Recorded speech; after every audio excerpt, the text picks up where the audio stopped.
কালকে করেছি press conference করে, আমাদের পার্টি পলিট ব্যুরো স্টেটমেন্ট দিয়েছে, বিভিন্ন জায়গায় প্রতিবাদ সংগঠিত হচ্ছে।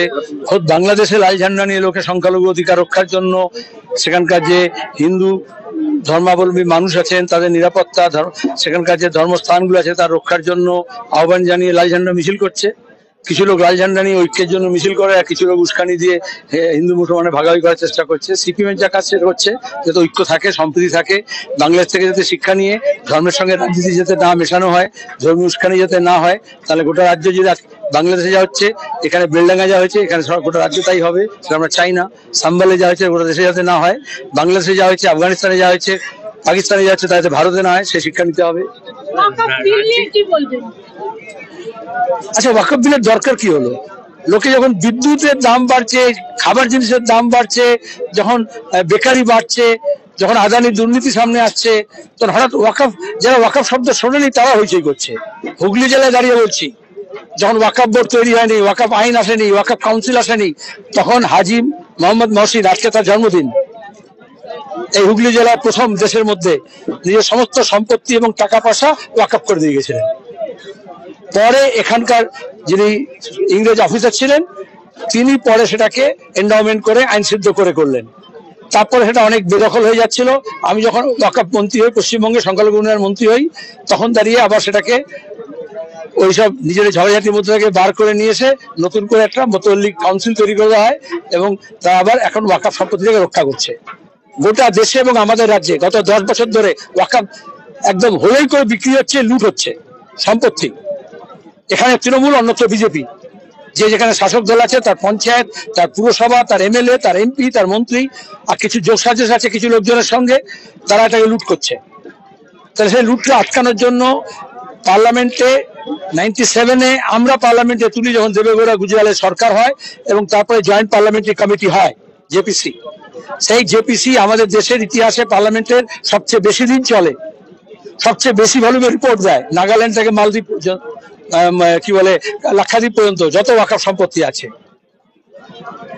সেখান তার ভিত্তিতে একমাত্র পশ্চিমবঙ্গে বামফ্রন্ট সরকার সেই অনুযায়ী আইনে সংশোধন করে, সম্পত্তি রক্ষণাবেক্ষণের কথা বলে, কম্পিউটারাইজ করে, সার্ভে করে, ট্রাইব্যুনাল তৈরি করে, অনেকে জ্বালা ধরে যায়।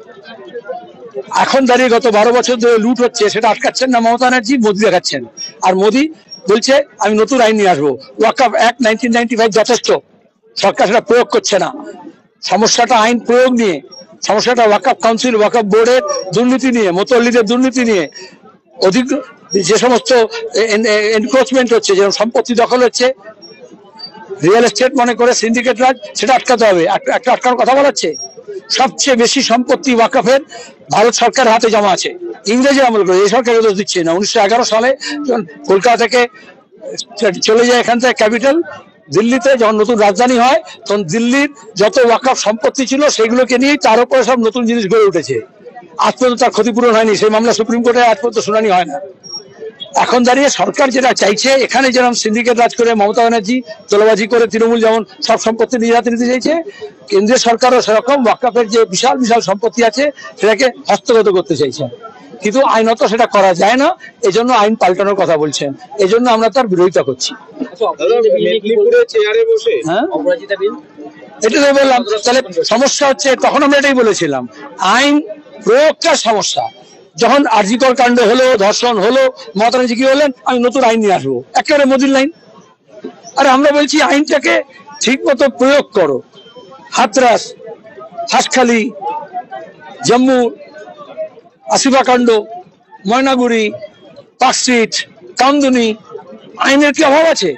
কিন্তু ঠিক মতো এফআইআর দিতে হবে, ঠিক মতো ক্রিমিনাল ইনভেস্টিগেশন করতে হবে, ঠিক মতো ক্রিমিনাল জাস্টিস সিস্টেমটাকে কাজে লাগাতে হবে, আইনে যাতে ঠিক মতো প্রসিকিউটর তার ব্যবস্থা করতে হবে, সেটা নেই। কোটি কোটি টাকা খরচা করে তিনি যাতে আইনের প্রয়াস সফল না হয় তার জন্য হাইকোর্ট থেকে সুপ্রিম কোর্ট চেষ্টা করছেন। আর এখানে বলছেন আইন নিয়ে আসবো। ঠিক ওয়াকফের ক্ষেত্রে তাই, আইনটাকে ভেঙে লাইনে সম্পত্তি হস্তগত করছে, আর অন্যদিকে বলছে যে আমি আইন নিয়ে আসবো। মেদিনীপুরে এক তৃণমূল পঞ্চায়েত প্রধান চেয়ারে বসে টাকা নিচ্ছেন এবং তারপরেই রাজনৈতিক নতুন কোনো খবর দিলেন আপনি? এবং হুঁশিয়ারি, মানে আচ্ছা, তাকে যদি জিজ্ঞেস করেন তৃণমূল করছে কেন, সে বলবে টাকা রোজগার করার জন্য হয়েছি।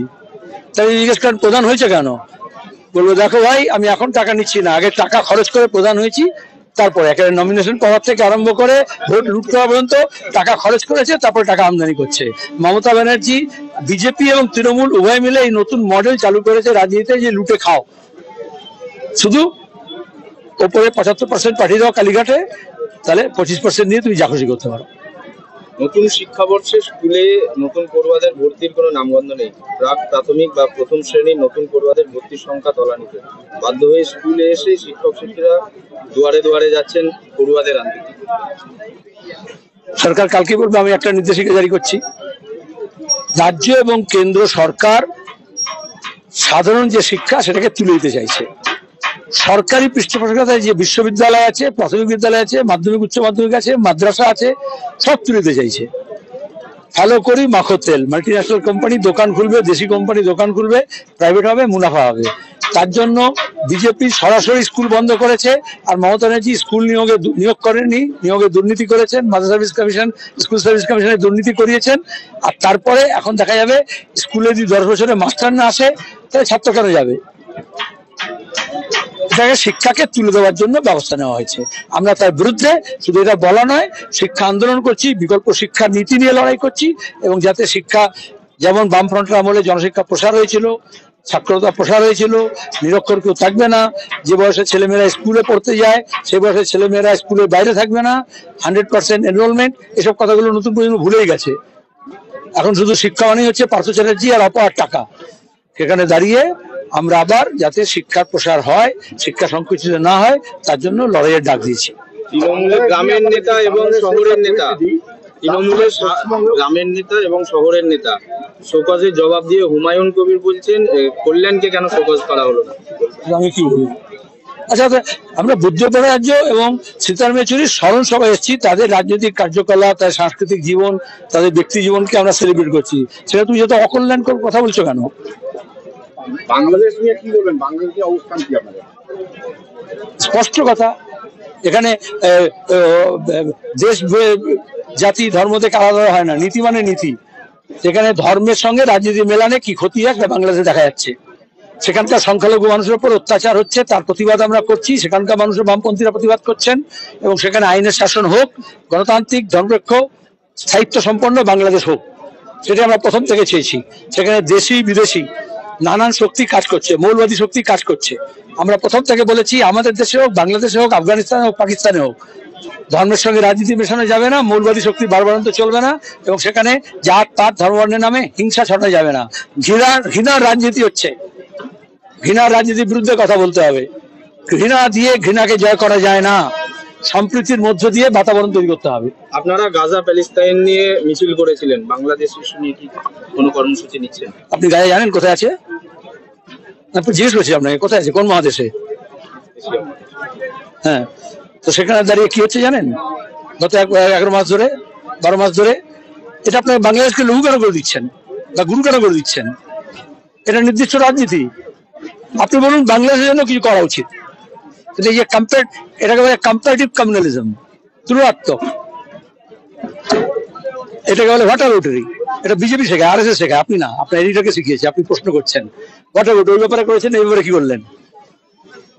এটা এই ওয়াটার লটারির বাইরে বেরোতে হবে। গাজায় যে নৃশংস গণহত্যা হচ্ছে তার বিরুদ্ধে প্রতিবাদ করতে হবে। গুজরাটে যখন গণহত্যা ছিল তখন আপনি কি করেছিলেন? তখন প্রশ্ন করেননি কেন? আমি এটা বলবো না। যারা গণহত্যার পক্ষে তারা সেলিব্রেট করেছে, মালা দিয়ে বরণ করেছে। ধর্ষণ হলে আমি বলবো যে তৃণমূল কেন বিরোধিতা করছে? তারা ধর্ষকদেরকে বাঁচাবে, আমরা ধর্ষকের বিরুদ্ধে প্রতিবাদ করবো। যারা দাঙ্গাবাজি তারা দাঙ্গা করবে, আর যারা দাঙ্গা বিরোধী তারা দাঙ্গা বিরুদ্ধে কথা বলবে। এশিয়া, আফ্রিকা, ল্যাটিন আমেরিকা যেখানেই হোক, মানুষ মরলে মানবিক যারা তারা সেটাকে প্রতিবাদ করবে, আর যারা দানবিক তারা দম্ভ করবে।